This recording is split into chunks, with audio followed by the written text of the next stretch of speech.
Hi everyone, this is Lisa and welcome to my channel. Please do not forget to like, share, and subscribe. For today's video, we are going to open a box of happiness. It's a gift from Whitey friend, Miss Josephine Bauyon. Thank you so much, Ate Jo, for your gift. I really love it. So please do subscribe to her channel. Ito yung box na pinadala sa atin ni Ate Jo. So I opened it already last December 24. Pero ngayon ko lang siya i-unwrap kasi holidays, Christmas season, medyo busy tayo magluto, pumunta sa mga relatives. Kaya ngayon ko lang siya mai unwrap. So, let's start unwrapping each one of them. So, I think it's a clay pot. And ang ganda ng pagkakapak nung seller ni Ate Jo. So, hindi ko alam kung sining seller kasi yung box ang nakalagay lang doon is yung pangalan ng sender. So, wala yung pangalan ng store. So, hindi ko ma-flex sa inyo. Pero kung interested kayo to know kung sino yung seller na binila ni Ate Jo, please subscribe to her channel, Josephine Bauyon. And click the notification bell para updated din kayo sa kanyang mga bagong uploaded videos.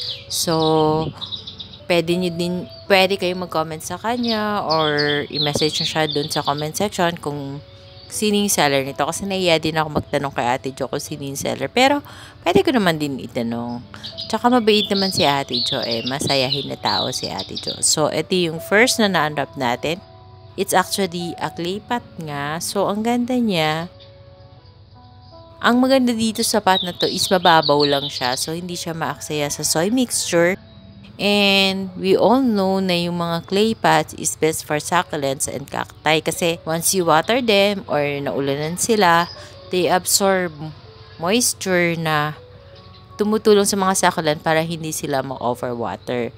So, ang ganda ng pagkakabalot nga ni Sarah, katulad ng sinabi ko sa inyo, ang kapal ng bubble wrap.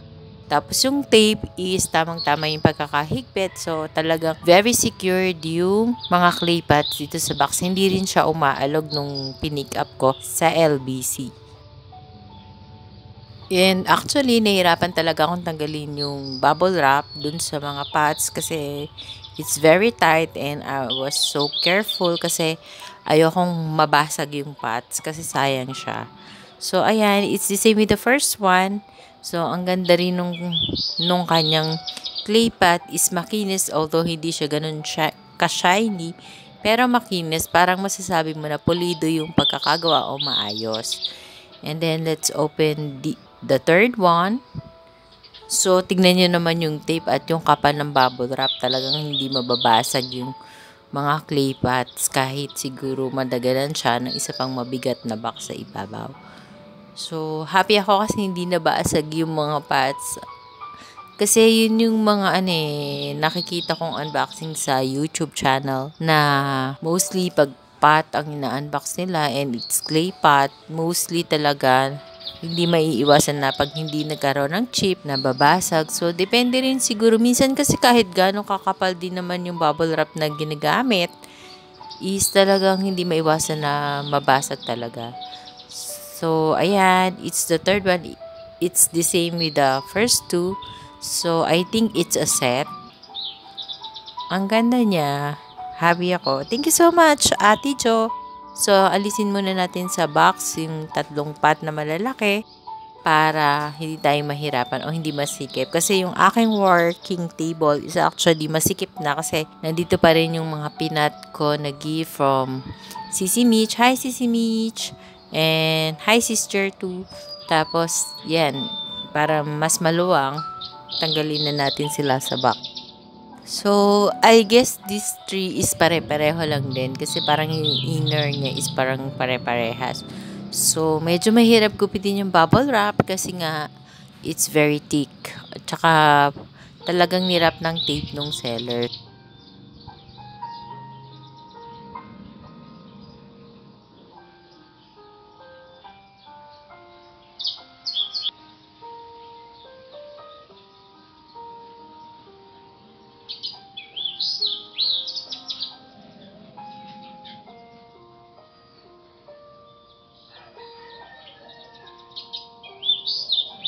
So, napaka-simple ng design niya pero maganda siya. Ayan no, ang ganda. Tapos malaki siya. Maluwang yung pinaka-opening niya, maluwang. Ayan. So, 'di ba? Ang ganda. So, nakakatakot lang kasi hindi naman siya manipis, pero parang feeling ko kasi mababasag. Dahil din kasi akong friend na si Jeremy Hermano, nag-unbox siya ng pot na nirigalo din sa kanya. So, basag. So, kaya parang medyo natatakot ako doon. Naku, baka mabasag. So, ingat na ingat talaga ako sa paggupit ng bubble wrap. Ayoko rin magkaroon ng chip. So, yun kasing problema sa mga clay pots. Kaya pag bumibili ako ng clay pots, I buy it on a physical store. Specifically, I only buy it on Daiso Japan here in our area. So, doon na ako nakakabili ng magandang clay pot na medyo makinis eh. Kasi yung mga nabibili sa garden shop is usually pang orchid. So, malalaki yung butas niya. Hindi siya pwede for succulent. So, ayan nga. So, I think it's a 3-set pot din. So, 3 malalaki and 3 maliliit siguro ito. So, let's see kung kaparehas ba itong last na i-unwrap natin for today's video. Pero actually medyo costly ang mga terracotta pot dito or clay pot sa Daiso Japan kasi yung pinakamaliit na size, I think 2 inches lang yung diameter ng pinaka opening niya. 4 pieces for 88 pesos. So parang namamahalan ako, pero since wala akong choice and I want that pot, so bibili din ako. Ganun. Tapos yung sumunod naman na size dun is 2 for 88 pesos. Tapos yung sumunod na size is mas mahal na, and then yung mas malaki, 188 each. Ganun. Pero hindi ko alam kung magkano yung bili ni Ate Jo dito, pero ang ganda. Nagagandaan ako sa clay pot. Sabi ko nga sa inyo, maganda sana talaga clay pots lahat. Kaya lang, yun nga, fragile sila. Pero best talaga ang clay pots for succulents and cacti kasi nag-absorb nga sila ng moisture. So we're finally done unwrapping them. Let's have a final look and closer look of each pot that Ate Jo gave us. Thank you so much, Ate Jo.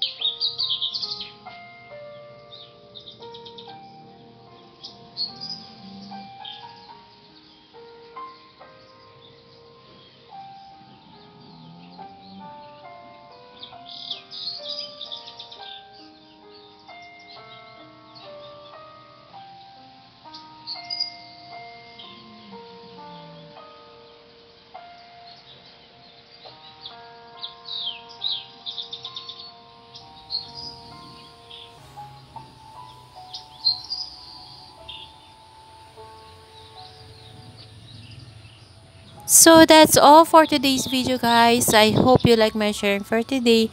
Thank you for watching. Please do not forget to subscribe and share my video to your family, friends, and relatives. Bye for now. See you on my next video. Bye. God bless us all. Merry Christmas.